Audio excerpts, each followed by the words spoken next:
Bonjour à tous, j'espère que vous allez bien. Moi je suis super bien. On se retrouve aujourd'hui pour une nouvelle vidéo que je vous invite à regarder en format 1080p. Abonnez-vous, activez la cloche de notification, partagez mon contenu, laissez-moi un petit pouce bleu. Abonnez-vous à mon Instagram, abonnez-vous à la page Facebook Campus France Entraide. Aujourd'hui la vidéo que je vous propose c'est Q&A, question and answer, c'est-à-dire j'ai demandé à des personnes de poser des questions sur Instagram par rapport à la nouvelle procédure. Quelles sont les appréhensions que vous avez, quelles sont les questions que vous posez et j'allais y répondre en vidéo. Du coup, certaines questions qui ont été posées et qui n'avaient pas grand-chose à voir avec la campagne, j'y ai répondu directement. Les questions, je les ai sur l'ordi, donc vous allez me voir regarder là. Mais je vais aussi vous afficher les questions dans le montage. Si lors de la vidéo, vous pensez ou vous avez l'impression que j'ai pas tout dit en y répondant et que vous avez plus de choses à dire, n'hésitez pas. Si en regardant la vidéo, certaines questions vous viennent et que vous avez envie de les poser, n'hésitez pas.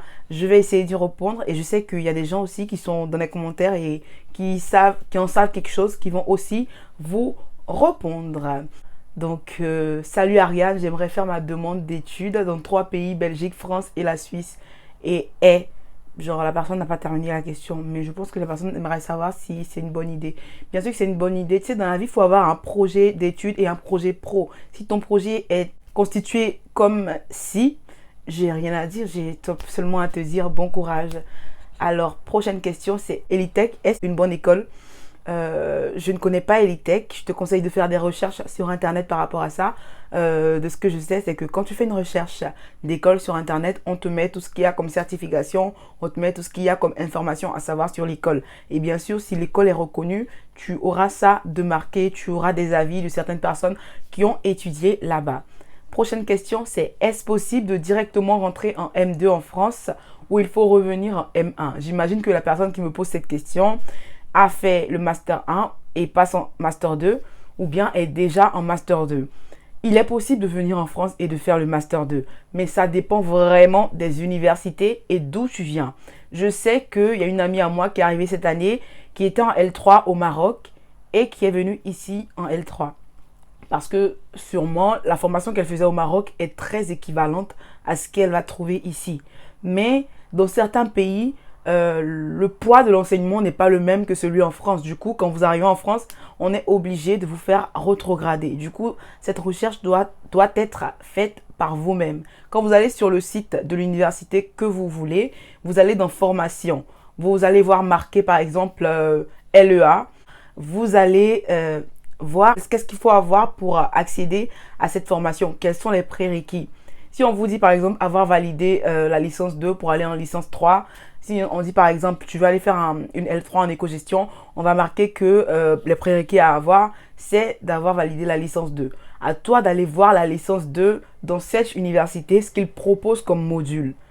S'ils ne proposent pas les modules que tu as vus, ou bien si les modules que tu as vus dans ton école sont super légers par rapport à ces modules, tu sais déjà que tu ne seras pas forcément accepté en L3 dans cet établissement. Faut pas qu'on se voile la face, faut pas perdre du temps et tout ça. C'est à vous de faire ce travail. Ce travail est très profond.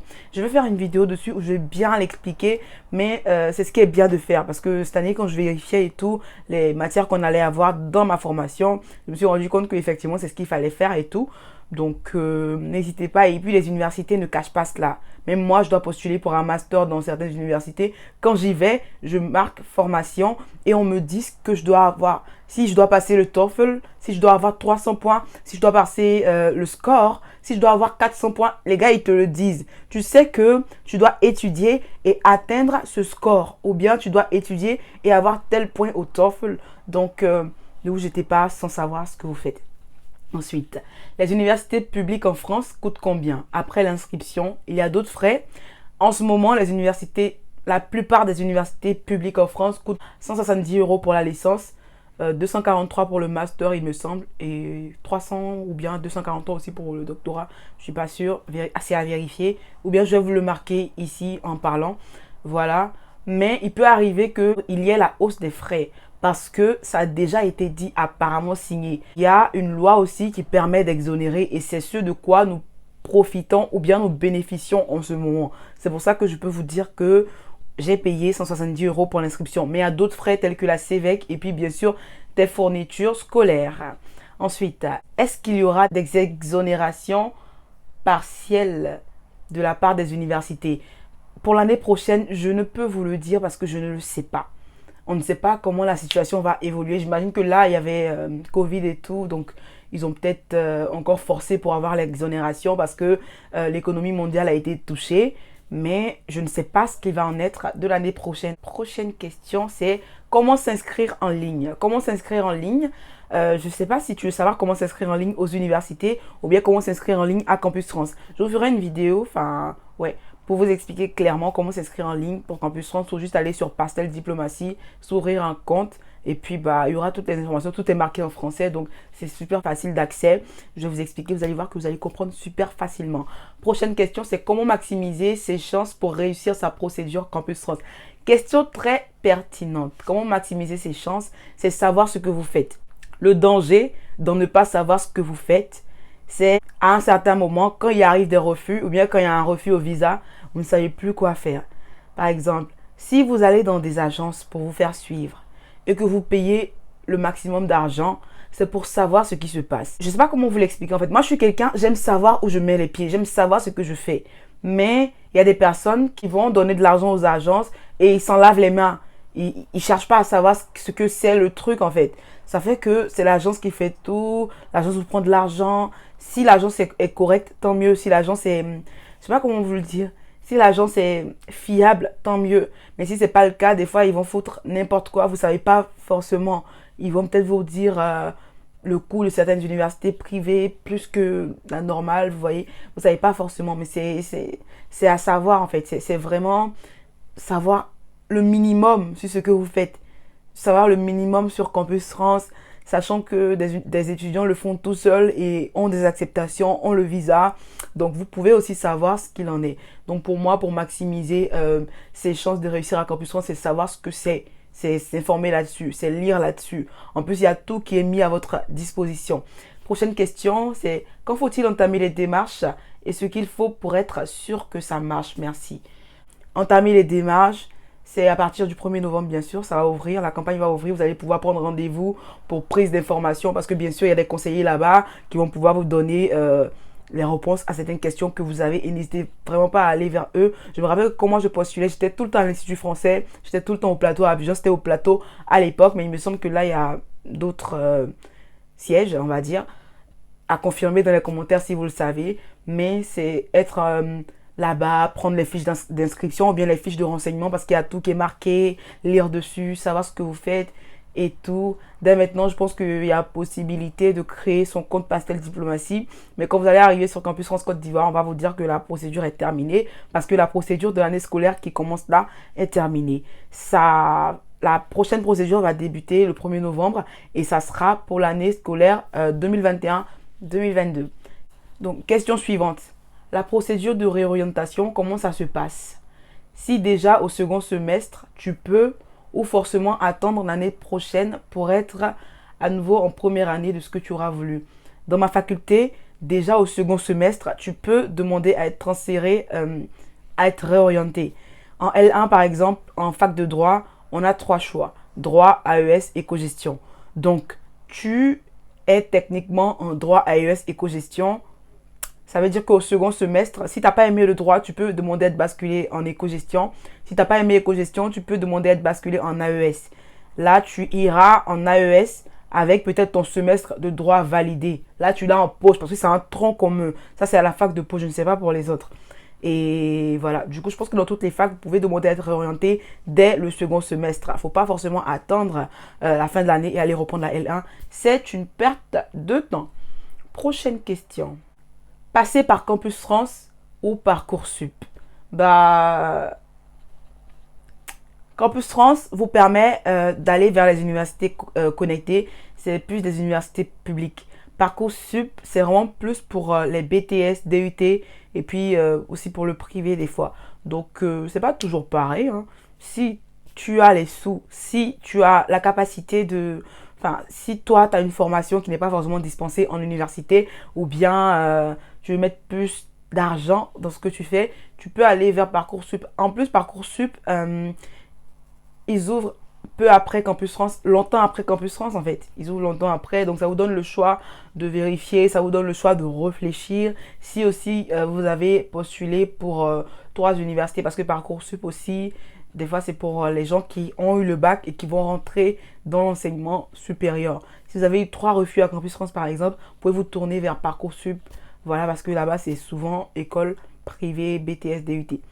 Voilà. Peut-on postuler pour la géographie et se réorienter en médecine une fois arrivé en France? Si tu postules en géographie, c'est peut-être parce que tu as de fortes moyennes dans cette formation. Enfin, voilà. Si tu arrives en France et que tu veux changer pour la médecine, ils vont bien sûr vérifier, te réorienter. Ils vont bien sûr vérifier tes rendements. Si tu as eu 2 en SVT, j'en doute. Ensuite, j'adore tes vidéos, merci d'avance. Merci beaucoup. Ensuite, y a-t-il beaucoup de personnes qui postulent en informatique? Bien sûr, l'informatique, c'est un milieu qui recrute beaucoup. C'est un milieu qui demande beaucoup. Donc, naturellement, en France, au Canada, aux États-Unis, en Côte d'Ivoire, au Maroc, au Sénégal, en Guinée-Bissau, où que tu veux, au Tchad, il y a beaucoup de personnes qui postulent en informatique parce que ça paye bien. Ensuite, faire les démarches en solo ou avec une agence, c'est quoi le mieux? Je ne pourrais pas peser entre les deux. Mais je dis que si tu as les moyens, pourquoi pas? Si tu as les moyens, pourquoi pas aller vers une agence? Mais si tu n'as pas les moyens, ne doute en aucun cas du fait que tu peux le faire tout seul. C'est tout simplement ça. Question suivante. Postuler en informatique avec une note en maths assez faible, est-ce risqué? C'est pas risqué. En fait, en Afrique, très souvent, on a tendance à attribuer une formation à nos notes. On a tendance à dire que si on comprend anglais, va en lettres, ou bien si tu comprends anglais, va faire anglais, tu vois. Mais moi, je suis très bien en anglais. Il y a tout le monde qui me disait, mais pourquoi t'as pas fait anglais? Mais pourquoi t'as pas fait communication? Non, c'est pas parce que tu as 19 en anglais que tu dois forcément faire anglais. Mais, enfin, l'étudiant aussi, au fur et à mesure, il peut évoluer. Tu as de faibles notes en maths, ne veut pas dire que tu as 0 en maths, tu vois. Il y a des gens qui ont fait bac A2 qui font informatique. Tu peux t'améliorer au fur et à mesure. Et puis, si ta lettre de motivation est bonne, si tes intentions sont bonnes, si tu défends bien ton dossier, tu peux être accepté en filière informatique pendant que tu n'as pas de fortes notes en maths. Ensuite, est-ce qu'on ne fournit rien de la terminale comme bulletin ou que en seconde et première? Quand vous voulez postuler en première année, je pense que c'est ça la question. Quand vous voulez postuler en première année, étant donné que vous êtes encore en terminale, voilà, ils vont vous prendre les bulletins de la seconde et de la première. Mais si vous avez votre premier bulletin de la terminale, vous pouvez l'envoyer au fur et à mesure que les démarches avancent. Mais ils vont rien vous prendre de la terminale si vous n'avez rien en fait. Ils vont se baser sur la première et la seconde. J'espère que j'ai bien compris cette question. Prochaine question, c'est quels sont les délais entre les différentes étapes? Vous le saurez quand il commence la procédure, il vous donne toutes les dates. Et merci de suivre les dates parce que ça a été compliqué vers la fin. Il y a des gens qui ont dit que on les a pas acceptés, on les a plus répondus. Mais il faut savoir que l'heure, c'est l'heure. Prochaine question. Quelles sont les démarches de A à Z? Je ferai une vidéo où je vais vous dire les démarches de A à Z. Prochaine question. Si on est étudiant en Master 1, il serait plus judicieux de postuler pour quel niveau? Si on est étudiant en Master 1, il serait plus judicieux de faire des recherches sur l'université à laquelle vous voulez postuler et de savoir si vous avez les mêmes formations. Je sais par expérience que les pays qui sont plus frontaliers à la France ont les mêmes formations, par exemple les pays de l'Afrique du Nord. Donc, eux, ils peuvent se voir postuler en Master 1 en même temps et être pris en Master 1. Donc, mais ce n'est pas forcément le cas chez nous, plus en bas, en Afrique de l'Ouest. C'est pas pour mal dire les choses, mais c'est une réalité. Donc, il faut faire attention à cela. Moi, quand je vois des gens dans un niveau, par exemple, je suis en L3, je te conseille de postuler en L2 et en L3. C'est vraiment quelque chose, vous devez séparer juste. C'est ce que je me dis en fait. Pour pas trop se prendre la tête parce que par expérience j'ai un ami qui a postulé en L3 et qui était en L3 et qui s'est vu accepter en L2, comme pour vous dire que c'est pas pour dénaturer vos études, mais c'est juste que les gens ils ont une ligne de conduite à suivre. Donc quand tu es en Master 1, surtout pas postuler en Master 2, postuler en Master 1 et puis peut-être une fois en L3, sait-on jamais, tu vois. Mais si tu as bien fait des recherches sur l'université et que tu vois que vous faites les mêmes modules dans ton université et que tu as les mêmes crédits que les étudiants qui sont dans la ville où tu veux aller, postule en master 1. Alors, prochaine question. Les universités à choisir. Toutes les universités de France, parce que tu veux venir en France. Donc, voilà quoi. Te prends pas la tête, hein. Te prends surtout pas la tête. Paris, c'est accessible. Les provinces, c'est accessible. Outre-mer, c'est accessible. Voilà. Prochaine question. Comment écrire une bonne lettre de motivation? Pour écrire une bonne lettre de motivation, le conseil ultime que je vous donne, c'est de savoir qu'il doit avoir votre touche personnelle dans ces lettres. Ne faites pas de lettres à copier-coller d'Internet. Ayez votre touche personnelle dans ces lettres. Vous pouvez prendre une lettre d'Internet, la relire 2-3 fois et vous dire je change ces mots, je change cette phrase. Je réduis le niveau de français de cette phrase par exemple. Parce que d'avoir une phrase super compliquée dans une lettre de motivation, vous pouvez vous retrouver à l'entretien avec le conseiller qui vous lit cette phrase et qui vous dit vous voulez dire quoi par là. Si la lettre ne vient pas de toi, tu seras bloqué et tu vas bugger. Prochaine question, j'ai oublié un truc en fait, concernant aussi l'âge. Au niveau du visa, posera-t-il un problème? Au niveau du visa, l'âge ne pose pas de problème parce que je sais qu'il y a des personnes qui ont plus de 30 ans, qui ont eu le visa, qui avaient commencé à étudier en Afrique et qui ont voulu avoir plus de formations qui viennent au visa. Mais quand votre âge est super avancé, je vous conseille de vous tourner vers les écoles privées en prio parce que vous ne serez pas en priorité devant les étudiants qui ont 16, 18 ans, 22, 21, tu vois ce que je veux dire? Voilà un peu mon conseil. Mais après, vous savez qu'il y a plusieurs formations, il y a plusieurs niveaux. Si tu veux forcément postuler en L1 alors que tu as la trentaine, c'est en ça que je te conseille d'aller vers le privé. Mais si tu veux postuler, je sais pas moi, au master ou au doctorat, pourquoi pas? Prochaine question. Quelles sont les premières démarches à faire? Mais nous, ici, les orientations n'ont pas encore commencé dans les universités. Les premières démarches à faire pour postuler à Campus France, c'est comme je disais toujours, lire dessus. Écrivez Campus France sur Google et lisez ce que c'est. Si vous êtes au Sénégal, écrivez Campus France Sénégal, allez regarder leur plateforme, ce qu'ils vous proposent. Il y a des témoignages d'étudiants, on les appelle alumni. Il y a des témoignages, je pense qu'ils font même des offres d'université. Donc, allez regarder un peu à quoi ressemblent les noms d'universités, tout ça, tout ça. Les orientations n'ont pas encore commencé dans les universités chez vous. Ça veut dire que vous ne savez pas à quelle filière vous fier. Il faudrait attendre d'abord les orientations parce que c'est ce qui va vous diriger. Parce que bien sûr, on va vous demander ce que vous faites cette année et peut-être que vous serez inscrit à une université dans votre pays. On n'est pas pressé en fait. Là, les vidéos commencent pour vous donner un regard dessus. Mais on n'est pas pressé. C'est pas aujourd'hui que vous allez commencer la procédure. Du coup, même si vous n'avez pas encore votre orientation, ce n'est pas grave. Prochaine question. C'est tu es parti rester définitivement en France ou bien c'est juste pour les études? Je ne suis pas partie rester définitivement en France parce que bien sûr, il faut que je pose ma pierre à l'édifice de mon pays. Je suis venue étudier et acquérir le maximum de compétences en fait pour l'apporter bien sûr à mon pays en fait, pour faire évoluer mon pays, pour faire avancer mon pays. Tout simplement, s'il faut avoir du changement dans un pays, s'il faut avoir de l'innovation quelque part, tu ne peux pas le faire en étant ailleurs. Forcément, tes compétences, tu vas les apporter ailleurs si tu es ailleurs. Voilà. Cette question n'a rien à voir avec Campus France 2020-2021, mais je voulais y répondre ici pour que certaines personnes qui sont ici, ou bien pour que nos jeunes qui sont ici, puissions encore se remémorer du fait que nous sommes africains et pour que l'Afrique avance, il faudrait que nous qui sommes sortis de l'Afrique et avons acquis plus de maturité ou bien plus de mentalité diversifiée, puissions revenir construire nos pays. Prochaine question. Comment augmenter ses chances d'avoir une acceptation dans une université? J'ai répondu. Comment bien faire ses choix en fonction de son rendement? Bonne question.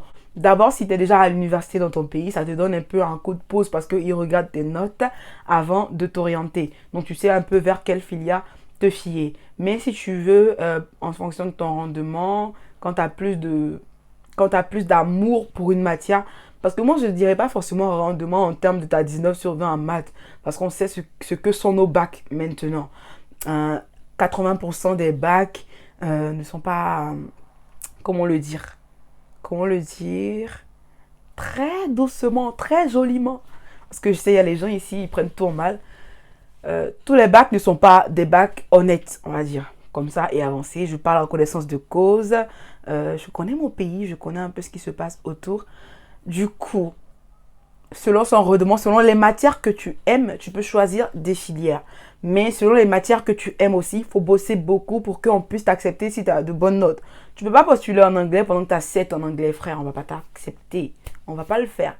À moins que tu aies en plus le TOEFL, qui est un diplôme, enfin une certification en anglais. Donc je pense que je me fais comprendre. Prochaine question. À part Campus France, y a-t-il un autre moyen d'avoir une acceptation? À part Campus France, y a-t-il un autre moyen d'avoir une acceptation? Bien sûr, en allant directement vers les universités privées. Parce que Campus France, ça est en accord avec les universités publiques. Donc même quand vous contactez les universités publiques, elles vous dirigent vers Campus France. Prochaine question. Tu es trop gentil. Lorsque j'aurai mon admission, je chercherai à vous rencontrer. Il n'y a pas de souci. Merci beaucoup. Vous aussi êtes gentil. Prochaine question. Est-ce qu'on peut choisir 3 licences 1 et 4 licences 2 pour une même formation? Bah, tu peux le faire si tu postules pour la licence 1 à des universités connectées et pour la licence 2 à des universités non connectées. Pourquoi? Parce que les licences 1 n'ont que 3 choix. Donc après tes 3 choix, tu ne pourras rien faire. Donc tu fais tes 3 choix sur Campus France et tu peux peut-être faire les choix de licence 2 peut-être sur Parcoursup ou bien directement avec les universités privées. Prochaine question. Quels sont les principaux critères recherchés par les universités françaises chez les candidats? Ils ne recherchent pas forcément des profils extraordinaires.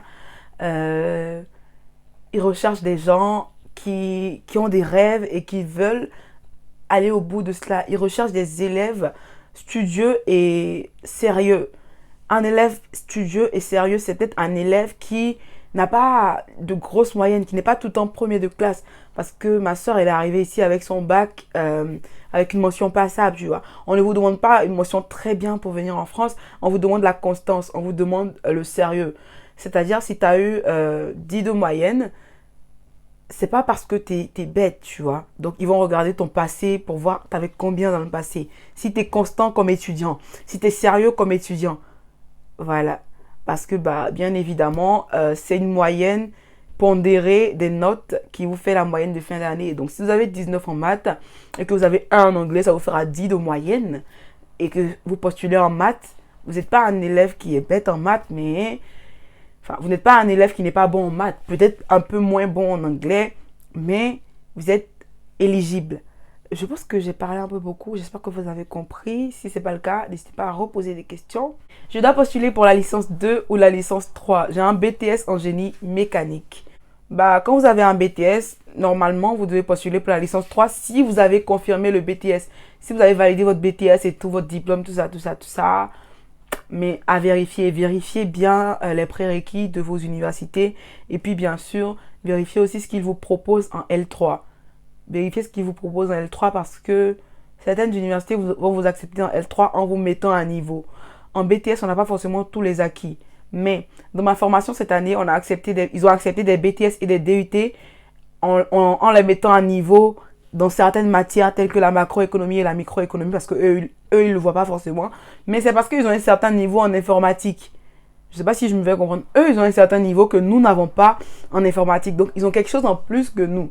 Donc, nous, on va se coller à eux pendant que eux, ils ont un certain niveau. Eux, ils font des trucs en informatique. Eux, ils font des stages déjà pour le BTS. Nous, on les fait pas forcément. Eux, ils le font forcément. Donc, eux, ils veulent un brassage d'étudiants.